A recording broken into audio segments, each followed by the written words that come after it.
नमस्कार, आप देख रहे हैं अमृत वर्षा न्यूज। आपका स्वागत है। बिहार के वरिष्ठ आईएएस अधिकारी संजीव हंस अपने साथ ही पूर्व विधायक गुलाब यादव के साथ अंततः कल गिरफ्तार कर लिए गए।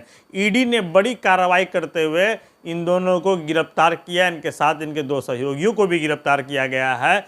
देखिए, संजीव हंस की गिरफ्तारी बिहार की राजनीति को बदल सकने में सक्षम है।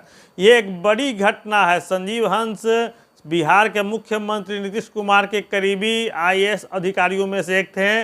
उनकी गिरफ्तारी ईडी के द्वारा किया जाना कहीं ना कहीं सीएम नीतीश कुमार के क्लीन इमेज को दागदार करती है।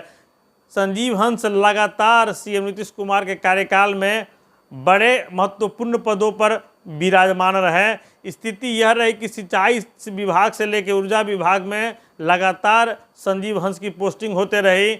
संजीव हंस को सरकार के द्वारा बड़ी बड़ी जिम्मेदारियां दी गई। संजीव हंस के खिलाफ जब ईडी ने कार्रवाई आरंभ की तो बिहार सरकार के द्वारा अपने अधिकारी का बचाव भी किया गया। अब संजीव हंस जेल जा चुके हैं। संजीव हंस से और कड़ी पूछताछ होगी। संजीव हंस अगर मुंह खोलेंगे तो बिहार की सरकार भी डगमगा सकती है।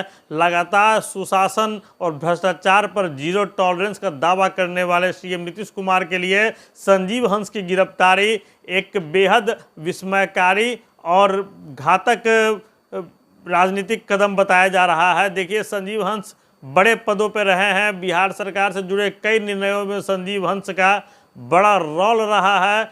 मनी लॉन्ड्रिंग के केस में उनकी गिरफ्तारी की गई है। उनके तमाम ठिकानों से रेड के दौरान ईडी को कई महत्वपूर्ण दस्तावेज भी हाथ लगे थे। जो नगद, जो ज्वेलरी बरामद हुई थी, जो संपत्ति के दस्तावेज बरामद हुए थे, उसके अलावे सूत्रों का कहना है कि कई महत्वपूर्ण दस्तावेज बरामद हुए, जिन दस्तावेजों के आधार पर ईडी आने वाले समय में बिहार सरकार के कई अन्य भ्रष्ट अधिकारियों का गिरेबान पकड़ सकती है, उन्हें जेल में डाल सकती है। इतना ही नहीं, ऊर्जा विभाग तथा सिंचाई विभाग में कई अन्य कंपनियों के साथ किए गए वित्तीय अनियमितता के तहत निविदाओं के करार को लेकर भी ईडी को कई चौंकाने वाली जानकारियां हासिल हुई है। प्रारंभिक समय में जब ईडी ने संजीव हंस के ठिकानों पर छापेमारी की, उनके सहयोगियों के ठिकाने पर छापेमारी की, तो कई दस्तावेजी प्रमाण इस बात के भी हाथ लगने की संभावनाएं व्यक्त की गई कि विभाग में कई अन्य बड़े भ्रष्टाचार के मामले सामने आ सकते हैं। देखिए, सिंचाई विभाग बहुत महत्वपूर्ण विभाग रहा है बिहार सरकार के। प्रति वर्ष अरबों के टेंडर सिंचाई विभाग के द्वारा जारी किए जाते रहे हैं। ऊर्जा विभाग में भी कुछ ऐसा ही हाल है। तो बिहार में बाहर से आकर काम करने वाली कई कंपनियां आने वाले समय में ईडी के चंगुल में फंस सकती है।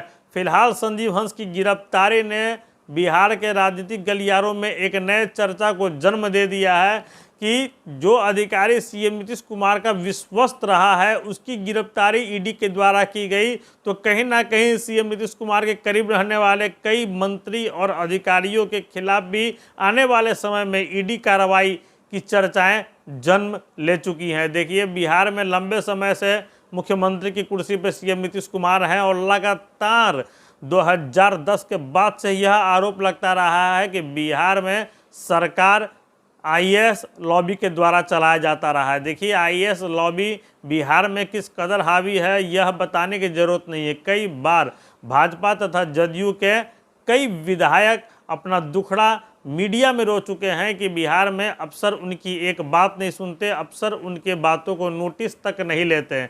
जब सीएम नीतीश कुमार राजद तथा कांग्रेस के साथ आते हैं तो यह शिकवा शिकायत राजद तथा कांग्रेस के विधायकों का भी रहा है कि बिहार में अफसरों की एक लॉबी पूरे सरकार को चलाती है। और उसी अफसरों के उस लॉबी में एक महत्वपूर्ण अधिकारी थे संजीव हंस, जिन्हें ईडी ने कल गिरफ्तार किया। आज वे राजधानी पटना के बेऊर जेल में बंद हैं। उन्होंने कभी ऐसी कल्पना नहीं की होगी कि एक दिन में उन्हें बेऊर जेल जाना पड़ेगा, जहां कभी बड़े हाकिम के रूप में वे निरीक्षण करने के लिए जाया करते थे। बिहार के कई विभाग भ्रष्टाचार में आकंठ डूबे हुए हैं। जब प्रधान सचिव स्तर के अधिकारी मर्सिडीज रिश्वत के रूप में लेते हैं और खुलेआम लेते हैं, अगर संजीव हंस पर महिला वकील ने यौन शोषण का आरोप नहीं लगाया होता, उनके खिलाफ ईडी को मनी लॉन्ड्रिंग संबंधित सबूत नहीं सौंपे गए होते हैं, तो क्या आज संजीव हंस जेल के सलाखों के भीतर जा सकते? नहीं जा सकते हैं, क्योंकि प्रदेश सरकार अपने अधिकारियों के खिलाफ किसी प्रकार के जांच को प्रोत्साहित नहीं करती है। इतना ही नहीं, अधिकारियों के भ्रष्टाचार के खिलाफ आवाज़ उठाने वाले सभी आवाज़ों को भी दबाने का काम स्टेट गवर्नमेंट का तमाम मशीनरियाँ करती हैं। फिलहाल संजीव हंस के जेल जाने के बाद सीएम नीतीश कुमार के किचन कैबिनेट में शामिल कई लोगों के होश उड़े हुए हैं। इसके बाद किसकी बारी है, इसकी प्रतीक्षा की जा रही है। बहरहाल ईडी के कार्रवाई को देखते हुए जल्द किसी बड़ी मछली के शिकंजे में जाने की संभावनाएं व्यक्त की जा रही हैं। आप देखते रहिए अमृत वर्षा न्यूज। धन्यवाद। हमसे जुड़े रहने के लिए हमारे YouTube चैनल को सब्सक्राइब करें और नई वीडियो की नोटिफिकेशन के लिए बेल आइकॉन को दबाएं। अगर आप ये वीडियो Facebook पर देख रहे हैं तो लाइक जरूर करें और ज्यादा से ज्यादा शेयर करें। धन्यवाद।